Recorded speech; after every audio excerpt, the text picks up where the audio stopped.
Добрый день, дорогие друзья. Это мой 8-й ролик. Я Костерин Сергей. Приветствую вас на своем канале. И очень рад, что вы меня слушаете. Я сегодня вам расскажу о том, как меня повел Господь по христианскому пути. Вы знаете, как бы есть два пути верующего человека, христианина. И Бог в свое время мне предложил. Есть путь верующего человека, просто верующего человека. Вот. Если вы там читали Библию, то вы знаете, когда к Иисусу подошел богатый юноша, да, то он спросил: Господи, что мне делать, чтобы наследовать жизнь вечную, да?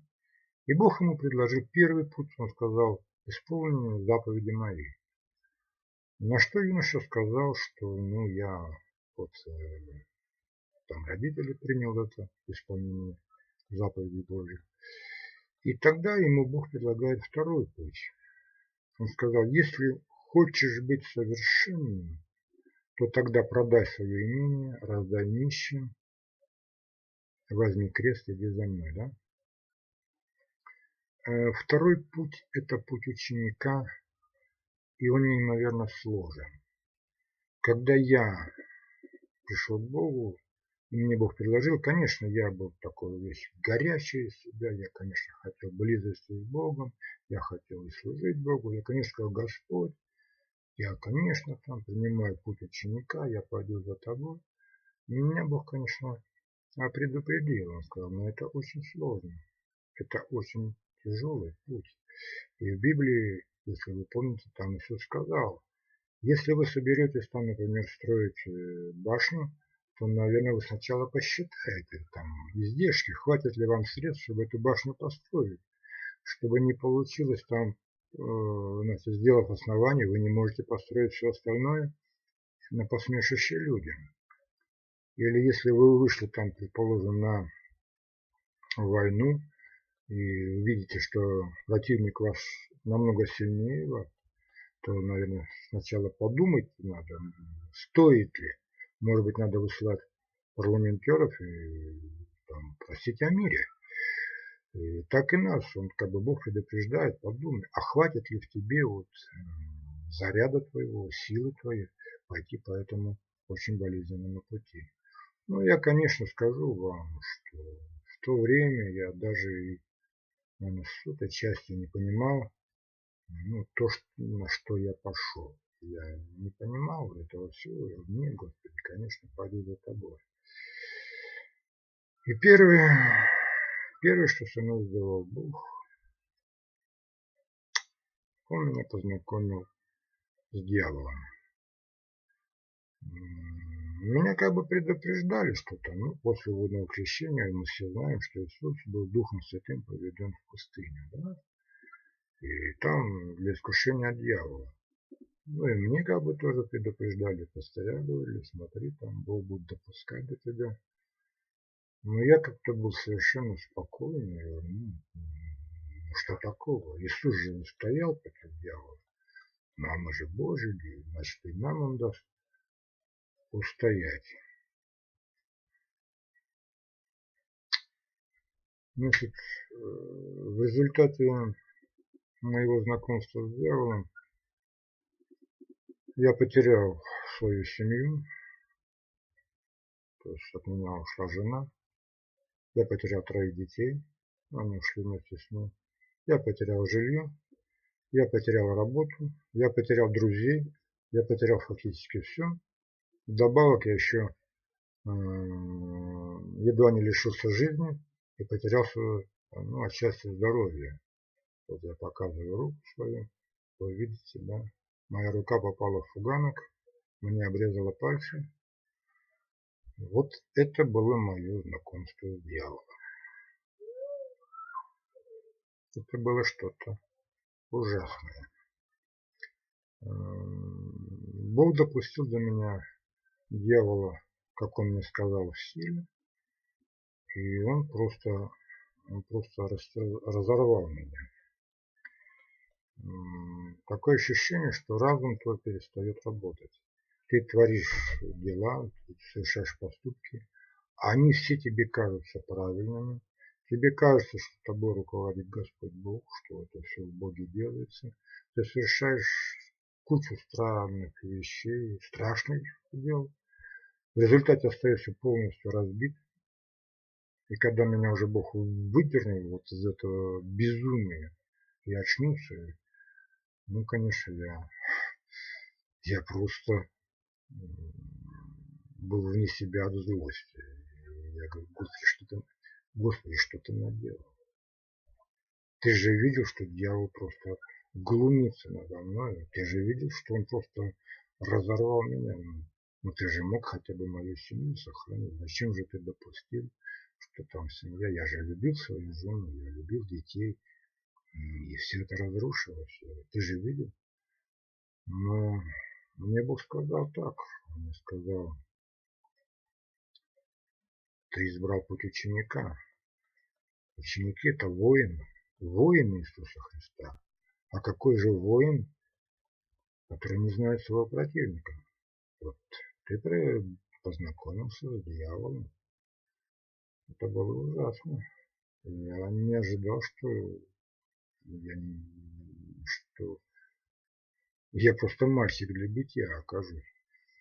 Когда мне обрезала пальцы на станке, я помню, я поднял вот эту руку свою с этими обрубками, и я сказал, Господи, зачем ты это допустил?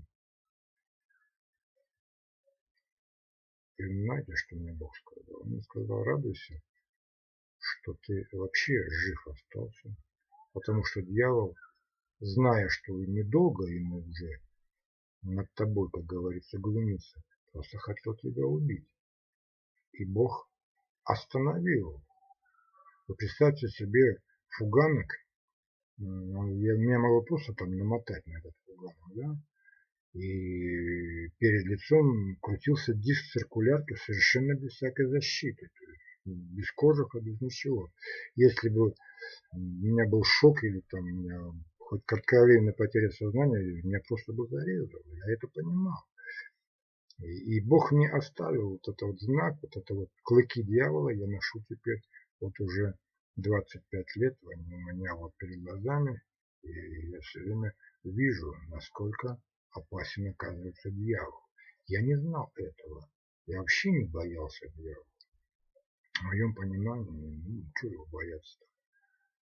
Но когда Бог мне показал врага, я понял, что мы все обречены на самом деле.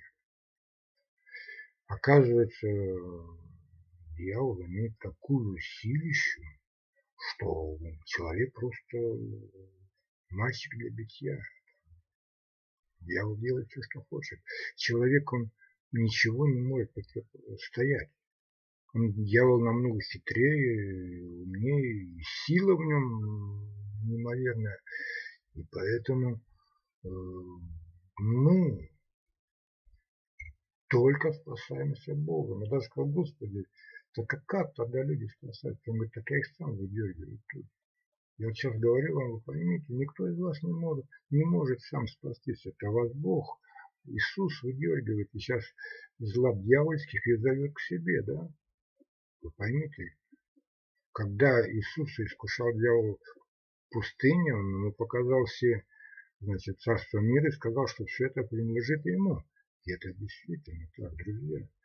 Я после этого события, конечно, я стал прижиматься к Богу всеми своими силами. Я понял, что не то страшно, что вот Бог придет и тебя там накажет за какие-то там твои проступки, дела или еще что-то. Нет. Страшно то, что если Бог отойдет от тебя. Если Бог от тебя отошел, то в это место сразу будет занято дьяволом, и это гибель. Все. Тебя вытащить уже только Бог может. Тебе вот уже никто из людей до тебя уже не достучится. Там ко мне подходили, там и пастыря говорили, и там и друзья говорили, бесполезно, но все отскакивает, мозги уже полностью зашторены, закрыты. Поэтому, друзья, мое знакомство с дьяволом произошло в начале моего христианского пути, и я знаю, что это такое. Я знаю, от какой опасности нас все спасает Господь. И вот мне однажды Бог сказал тогда, он говорит, вот ты видишь, что ты для дьявола как младенец перед воином. Да? То есть он может тебе просто что хочет делать. Но он говорит, ну и дьявол передо мной, говорит Бог, так же, как и ты, да? Тоже ничего не может сделать. То есть я имею защиту от Бога, защищен от Люцифера и от его всех дел. Поэтому через это Бог стал мне еще ближе, еще нужнее. И я стал иметь страх. Вы знаете, написано, что страх это Божие, это начало мудрости. Я до этого не боялся. Я не боялся ни Бога, ни дьявола.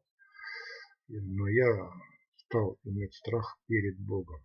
Именно я стал иметь страх, что Бог может оставить, и это гибель.